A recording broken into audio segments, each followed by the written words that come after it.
Have you ever driven through a place that just felt wrong?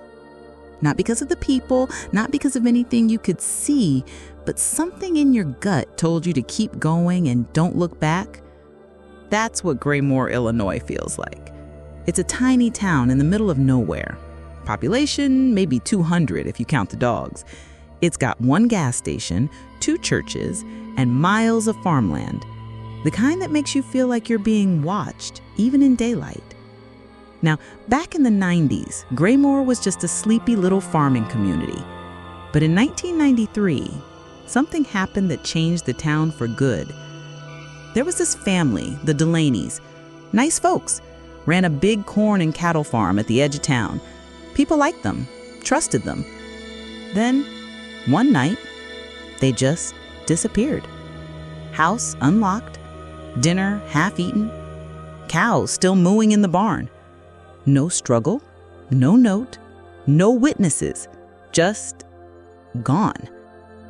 Some said they packed up and left in the night. Others believed something took them. But whatever it was, no one wanted to touch that land again. For almost 10 years, it sat untouched. The barn started to collapse. The cornfields went dry. Even weeds refused to grow there. Locals started calling it sour land. Then, in the spring of 2002, someone bought the property. Paid cash, no negotiations. The buyer called himself Mr. Harlan. No first name, no ID, no backstory. Tall man, wore a long brown coat and a wide-brimmed hat that never came off, not even indoors, not even in church. He didn't introduce himself around town, didn't hire any farm hands, didn't bring in supplies. He just showed up. Within weeks, the dead land was alive again. Corn grew higher than it ever had, thicker, greener, taller than anyone had seen in years. People were stunned and curious at first. But then, the weird stuff started. At night, people driving by would see floodlights beaming over the fields, not small porch lights, big industrial lights like stadium spotlights, shining directly down into the corn. And every night, they stayed on until dawn. People said they could hear noises from the field, not wind or animals, but this low humming sound, like a deep growl from something buried underground. One group of teenagers dared each other to get close. They parked their truck at midnight, crept up near the fence.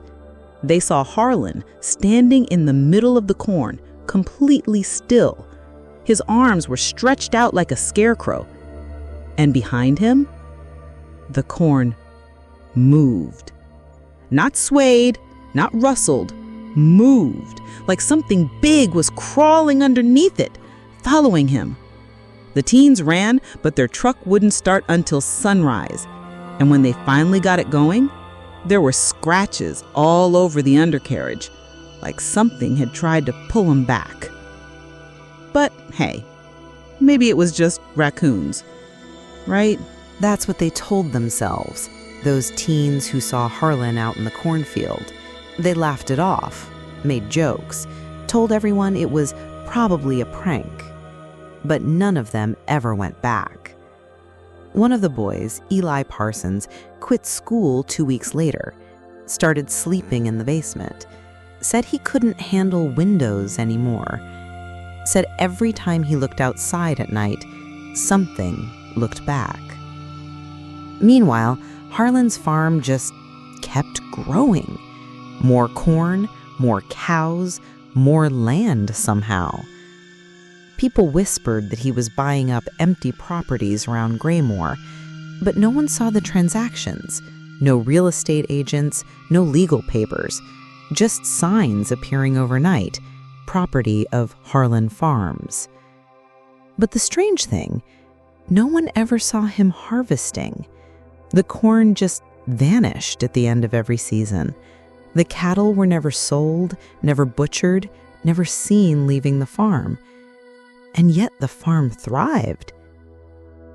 One night, the local vet, Dr. Cresswell, got a call. A man's deep and dry voice asked her to come check on a sick cow. No name, no address, just come to the old Delaney land, midnight. She went.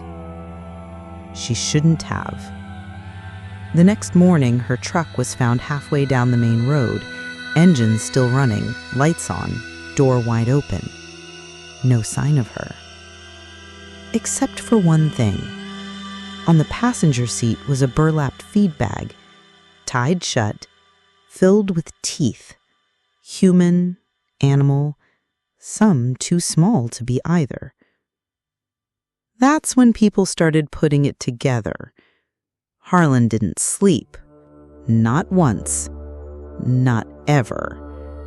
People said he saw him at the diner at 6 a.m., driving a tractor at 2 p.m., in the fields again at midnight.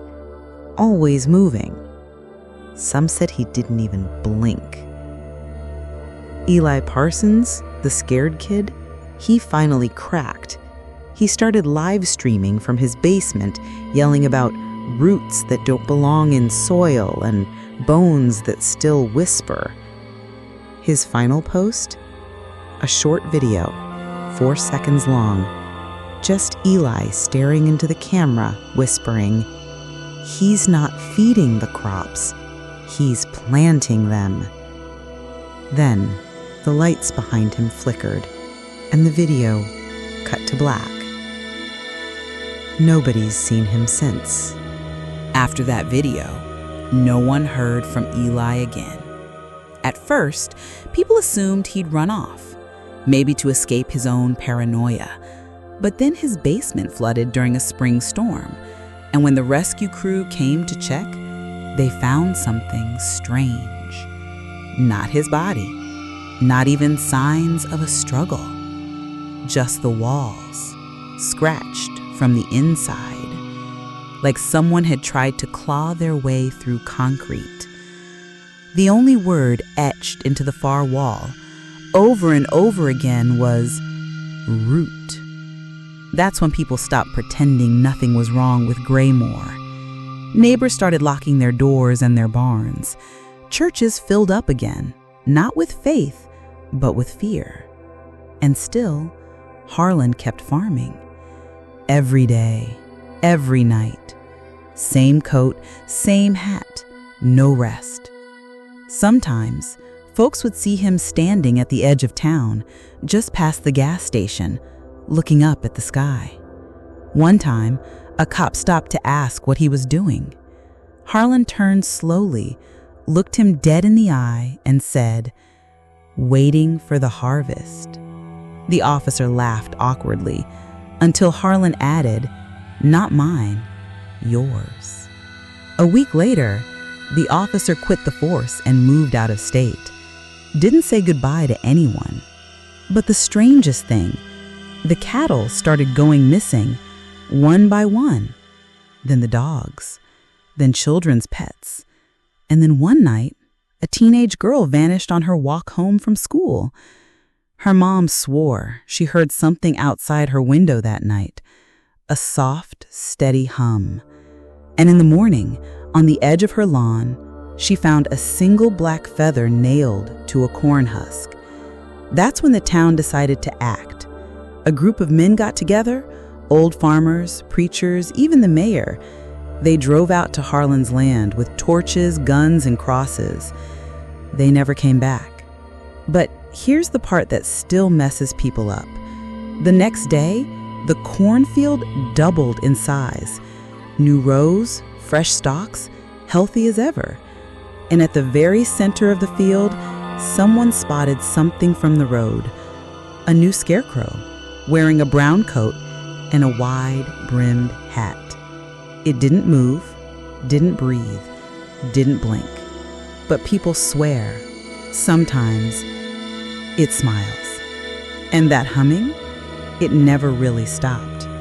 Late at night, when the wind dies down and everything's quiet, you can still hear it, coming from deep under the field, like something's still alive down there, waiting. growing.